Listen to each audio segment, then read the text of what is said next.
जो 10 साल के जो डीजल गाड़ियां हैं वो चलन से बाहर हो जाएंगे। जी। उसमें हमारे ट्रैक्टर भी हैं। जी। मैं आपको बता दूं, ट्रैक्टर और रोडवेज की तुलना कर लीजिए। रोडवेज रोज चलती हैं, 15 साल से चल रहे हैं, उनको नहीं हटाने का काम कर रहे हैं। हमारे ट्रैक्टर केवल सीजनल चलते हैं। जो ट्रैक्टर को जो चलन से बाहर कर रहे हैं, ये साफ साफ ये पूंजीपति को फायदा पहुंचाना चाहते हैं। जी। हमारे ट्रैक्टर को कबाड़ में बेच देंगे और फिर किसान को ट्रैक्टर खरीदना पड़ेगा। तो पूंजीपति का ये माला माल करना चाहते हैं। इनका एक बहुत दूषित मानसिकता है। अब देखिए, काला बाजारी भी अगर उसमें बहुत स्पष्ट है कि हम कहते हैं कि न्यूनतम समर्थन मूल्य तय हो जाए और ये शर्त लग जाए कि इसके नीचे जो खरीदेगा उसको दंडित किया जाएगा, उसके खिलाफ मुकदमे दर्ज होंगे, मतलब उसके नीचे खरीदारी नहीं होगा, प्रयोग करते हैं। तो उत्तर प्रदेश सरकार से ये मांग है कि ट्रालियों से ये बैन को हटाया जाए कि इन जमीनों का जो मुआवजा है वो बाजार भाव से इनको दिया जाए, इनके साथ कोई नाइंसाफी न किया जाए।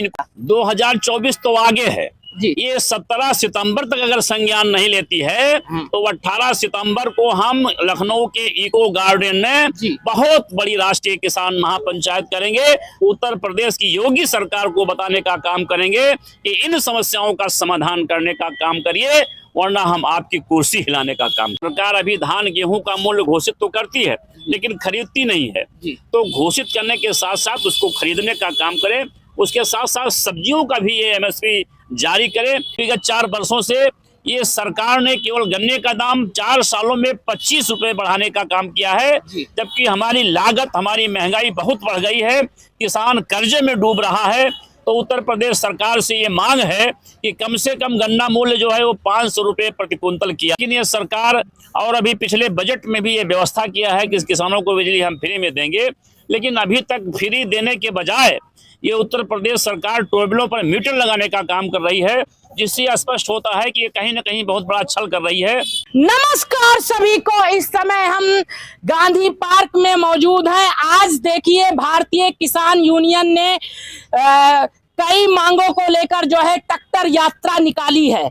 कुछ चीजों पे प्रतिबंध लग गया है, तो उसके बाद लगता है कहीं ना कहीं किसान यूनियन ये भी मांग कर रहा है कि ये रोक हटाई जाए कि जिससे किसान लोगों को आने जाने में किसी प्रकार की परेशानी ना हो। जैसे बिजली की बात कही गई है कि बिजली माफ की जाएगी, लेकिन अभी तक उसके लिए सरकार ने शायद कोई संज्ञान नहीं लिया और उस पर कार्य नहीं किया। ऐसे तमाम मुद्दों को लेकर किसान यूनियन हमेशा ही संघर्ष करती दिखती है। आज ऐसी ही कुछ मांगों को लेकर संघर्ष कर रही है। आइए जानते हैं किसान यूनियन। बिजली की बात कही गई है कि बिजली माफ की जाएगी, लेकिन अभी तक उसके लिए सरकार ने शायद कोई संज्ञान नहीं लिया और उस पर कार्य नहीं किया। ऐसे तमाम मुद्दों को लेकर किसान यूनियन हमेशा ही संघर्ष करती दिखती है।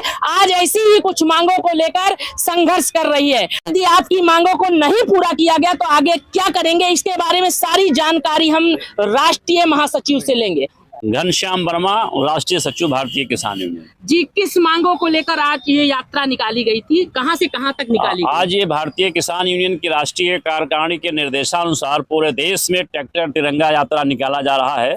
उसी क्रम में उत्तर प्रदेश में और उत्तर प्रदेश के अयोध्या में भी ट्रैक्टर तिरंगा यात्रा ये दर्शन नगर आचार्य के सगरा से निकाल करके हम लोग कलेक्ट्रेट होते हुए गांधी पार्क में यहाँ समाप्त किए हैं। जी, लगभग कितने ट्रैक्टर रहे होंगे आपके? ये सैकड़ों ट्रैक्टर थे, ट्रैक्टर अनगिनत थे, उनकी संख्या 100 से ऊपर रही है और भारी संख्या में किसानों ने हमारा साथ दिया है। भारी संख्या में ट्रैक्टर लेकर के लोग अपने खर्चे से यहाँ आए हैं। किस मांग को लेकर ये यात्रा निकाली गई? यहाँ पहुँच करके हमने उत्तर प्रदेश के मुख्यमंत्री को 12 पहली समस्या ये है कि उत्तर प्रदेश सरकार जो बनी है वो चुनावी घोषणा पत्र में ये वादा किया था कि किसानों को बिजली फ्री में देंगे, लेकिन ये सरकार, और अभी पिछले बजट में भी ये व्यवस्था किया है कि किसानों को बिजली हम फ्री में देंगे, लेकिन अभी तक फ्री देने के बजाय ये उत्तर प्रदेश सरकार ट्यूबवेलों पर मीटर लगाने का काम कर रही है, जिससे स्पष्ट होता है कि ये कहीं न कहीं बहुत बड़ा छल कर रही है। तो भारतीय किसान यूनियन मांग करती है कि किसानों के ट्यूबवेल पर मीटर न लगाए जाएं और किसानों की जो खेती सिंचाई की जो बिजली है उसको फ्री किया जाए। और जब से योगी सरकार है, विगत 4 वर्षों से ये सरकार ने केवल गन्ने का दाम 4 सालों में 25 रुपए बढ़ाने का काम किया है, जबकि हमारी लागत, हमारी महंगाई बहुत बढ़ गई है, किसान कर्जे में डूब रहा है। तो उत्तर प्रदेश सरकार से ये मांग है कि कम से कम गन्ना मूल्य जो है वो 500 रुपए प्रति कुंतल किया जाए। और जिन जिन चीनी मिलों में गन्ना मूल्य का भुगतान बाकी है उसको ब्याज सहित किया जाए। कि बिजली और जो किसानों का कर्जा है वो माफ किया जाएगा, तो क्या लगता है वो जमीनी स्तर पर काम नहीं हुआ, सिर्फ चुनावी घोषणे में ही घोषणा रह गई है और उसे जमीनी स्तर पर उतारा नहीं गया? अभी बिल्कुल नहीं उतारा गया है, लेकिन लगता है कि 2024 सामने है तो हो सकता है कि हम लोगों की मांग पर वो विचार करें और बिजली माफ करने का काम करें। मैं ये कह रहा था कि गन्ना भुगतान भी जैसे हम आरटीजीएस के माध्यम से तुरंत 1 सेकंड में करने का काम करते हैं, हम कोई सामान लेते हैं अपने एटीएम से तुरंत कर देते हैं, तो इसे गन्ना तौल होने के बाद कम से कम 10 मिनट, 5 मिनट, 2 मिनट में गन्ने का पैसा हमारे खाते में आ जाना चाहिए। ये हमारी मांग है। और अगली मांग ये है कि पूरे देश में सरकार किसानों की जमीन ले रही है। जनपद अयोध्या में भी 14 कोसी के नाम पे, पंचकोसी के नाम पे, 84 कोसी के नाम पे, रिंग रोड के नाम पे, नव अयोध्या के नाम पे, तमाम अयोध्या में और विकास के नाम पे पूरी इस देश की, इस जिले के किसानों की जमीन छीनी जा रही है। ये हमारी मांग है कि इन जमीनों का जो मुआवजा है वो बाजार भाव से इनको दिया जाए, इनके साथ कोई नाइंसाफी न किया जाए, इनको पेड़ों का पैसा दिया जाए, इनके ट्यूबवेलों का पैसा दिया जाए। कि जैसे टाली ट्रैक्टर पर प्रतिबंध लगा है, शायद इसमें इस मांग को मैंने पढ़ा है, उस पर थोड़ा सा स्पष्टीकरण कीजिए, उस पर आपकी काहे नाराजगी? क्योंकि दुर्घटना बहुत होती थी इसीलिए सरकार ने रोक लगाई। उस पे आप देखिए कि एनजीटी ने कहा कि जो 10 साल के जो डीजल गाड़ियां हैं वो चलन से बाहर हो जाएंगे। उसमें हमारे ट्रैक्टर भी हैं। मैं आपको बता दूं, ट्रैक्टर और रोडवेज की तुलना कर लीजिए। रोडवेज रोज चलती हैं, 15 साल से चल रहे हैं, उनको नहीं हटाने का काम कर रहे हैं। हमारे ट्रैक्टर केवल सीजनल चलते हैं, जब खेती करना होगा, गेहूं बुआई होगा, धान बुआई होगा, गन्ना बुआई होगा, तभी चलते हैं, रोज नहीं चलते हैं, यानी बहुत कम घंटे चलते हैं। इसके बाद भी सरकार ये कह रही है कि 10 साल बाद इसको हम बाहर कर देंगे। चाहे ट्रैक्टर हो या कोई भी कृषि यंत्र हो जो डीजल से चल रहा है, उसको 10 साल बाद ये बाहर कर देंगे। एक तो ये विरोध है कि सबसे पहले रोडवेज की बसों को जो रोज चलते हैं, जो रोड पे ट्रकें चलती हैं वो रोज चलती हैं, जो ट्रेन के इंजन है रोज चलते हैं, उनको हटाने का काम करें। ये घंटे के आधार पे रख लें, कोई इसमें ऐसा लगा दें कि हाँ इतने हजार घंटे चलने चाहिए तो इसको चलन से बाहर हो जाएगा, तो मानते हैं हम। लेकिन ये जो ट्रैक्टर को जो चलन से बाहर कर रहे हैं, ये साफ साफ ये पूंजीपति को फायदा पहुंचाना चाहते हैं। हमारे ट्रैक्टर को कबाड़ में बेच देंगे और फिर किसान को ट्रैक्टर खरीदना पड़ेगा, तो पूंजीपति का ये माला माल करना चाहते हैं। इनका एक बहुत दूषित मानसिकता है। तो एक मांग ये है कि ट्रैक्टर को एनजीटी से बाहर किया जाए, कृषि यंत्र को एनजीटी से बाहर किया जाए। दूसरा पॉइंट इसमें यह है कि हमारे यहाँ क्या है, हमारे यहाँ लोग अयोध्या स्नान करने आते हैं पवित्र सरजू माह में, तो भी ट्रैक्टर टालियों से आते हैं। हनुमान जी का दर्शन करने आते हैं, रामलला का दर्शन करने आते हैं, तो ट्रैक्टर टालियों से आते हैं। कोई गांव में मरता है, शव यात्रा के लेके आते हैं सौदाह के लिए, तो ट्रैक्टर टालियों से आते हैं। लेबरों के एक खेत से दूसरे खेत ले जाना काम करते हैं, तो लेबरों से करते हैं। तमाम वो टाली से करते हैं। तो हम यहाँ तमाम ट्रालियों से काम करते हैं, तमाम धार्मिक काम करते हैं, तमाम आवश्यक काम करते हैं, और सरकार ये कह दे कि नहीं ट्रालियों से दुर्घटना होती है, ट्रालियों पे जो है सवारी नहीं ढोई जाएगी। हम कोई सवारी नहीं ढोते, हम एक जो है खाली एक विशेष कार्यक्रम में उसका प्रयोग करते हैं। तो उत्तर प्रदेश सरकार से ये मांग है कि ट्रालियों से ये बैन को हटाया जाए। ट्राली से बैन से हम अपनी धार्मिक यात्रा करें, अपनी शव यात्रा को करें, अपने लेबरों को ले आने का काम करें। जैसे ये 12 सूत्रीय आज मांग को लेकर आपने जो ट्रैक्टर यात्रा निकाली, अगर इस पे सरकार 2024 के पहले संज्ञान नहीं लेती है तो आपका संगठन क्या करेगा? 2024 तो आगे है जी। ये 17 सितंबर तक अगर संज्ञान नहीं लेती है तो 18 सितंबर को हम लखनऊ के इको गार्डन में बहुत बड़ी राष्ट्रीय किसान महापंचायत करेंगे।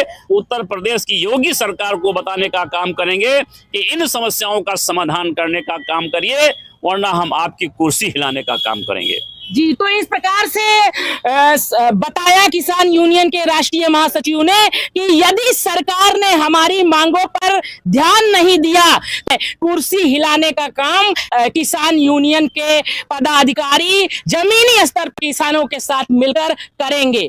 जब फसल का दाम देने की बात आती है, तो जब वो सरकार तक नहीं पहुंच पाता है, तो बीच बिचौलिया जो तो वो उसको खरीद लेता है, तो उसका दाम जो है सही नहीं मिल पाता। लेकिन जब वो मार्केट में आता है तो दुगने और चौगने दाम मिलने लगता है, लेकिन जिसने फसल लगाई उसको उसका दाम नहीं मिलता। तो इसके लिए आप क्या मांग करते हैं और कैसे उस पर रोकथाम किया जाए कि डायरेक्ट फसल जो है सरकार ले ले और डायरेक्ट फायदा जो है किसान को हो जाए? इसके लिए आपका संगठन कि न्यूनतम समर्थन मूल्य की घोषणा हो और सरकार ये तय करे कि तो न्यूनतम समर्थन मूल्य के नीचे कोई खरीदारी नहीं होगी, जो खरीदारी करेगा उसको दंडित किया जाएगा। सरकार अभी धान गेहूं का मूल्य घोषित तो करती है लेकिन खरीदती नहीं है, तो घोषित करने के साथ साथ उसको खरीदने का काम करे। उसके साथ साथ सब्जियों का भी ये एमएसपी जारी करे और उसका भी मंडियों में तय कर दे कि इससे नीचे इसकी खरीदारी नहीं होगी, तो किसानों को सही लाभ हो सकता है। अभी मैं अपने कल एक बिलारी गाँव है हमारे यहाँ, वहाँ मैं गया था। वहाँ टमाटर का हब है, टमाटर बहुत होता है लेकिन इस वक्त किसान के पास नहीं है। वहाँ लोगों की लौकियाँ लगी हैं।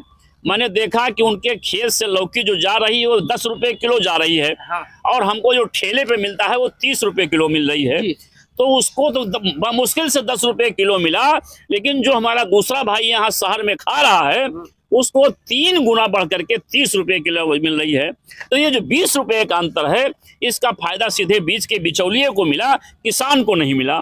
अगर ये न्यूनतम समर्थन मूल्य हमारे सब्जी पर भी हो जाए कि मंडी में अगर हमारी सब्जी तौल होगी तो इस पर 20 रुपये किलो मतलब कम से कम दाम हमारे किसान। काला बाजारी जिसको कहते हैं, काला बाजारी हो जाती है तो उसके बाद हमें घाटा भी बहुत हो जाता है। तो उस काला बाजारी को रोकने के लिए आप लोग क्या करेंगे? अब देखिए, काला बाजारी भी अगर उसमें बहुत स्पष्ट है कि हम कहते हैं कि न्यूनतम समर्थन मूल्य तय हो जाए और ये शर्त लग जाए कि इसके नीचे जो खरीदेगा उसको दंडित किया जाएगा, उसके खिलाफ मुकदमे दर्ज होंगे, मतलब उसके नीचे खरीदारी नहीं होगी, तो निश्चित रूप से कहीं आउने पौने में नहीं बिकेगा। हमको अगर सही लाभ मिलेगा। इस काला बाजारी को बढ़ावा कौन देता है? किसान बढ़ावा देता है कि सरकार बढ़ावा देती है? कौन देता है? भाई किसान तो चाहता है मेरी फसल का अच्छा दाम मिल जाए, हमको हमारे फसल का अच्छा दाम मिल जाए। अगर सरकार जगह जगह आसानी से खरीद ले तो फिर हम क्या दिक्कत है भाई? अगर सरकार खरीद सेंटर नहीं खोली है, हमारी फसल को, हमारी सब्जियों को खरीद नहीं रहा है, तो सरकार सब कुछ कर रही है, उसमें दूसरा कौन कर रहा है? जी, तो कुल मिला के सरकार की ही कहीं ना कहीं अव्यवस्था है। और राष्ट्रीय अध्यक्ष जी ने निर्देश जो दिया उसका पालन करते हुए यहाँ राष्ट्रीय सचिव जी उस आंदोलन को जमीनी स्तर पर उतारने का और संघर्ष करने का काम कर रहे हैं और किसानों के साथ हमेशा कंधे से कंधा मिलाकर उनके लिए संघर्ष करते दिखेंगे।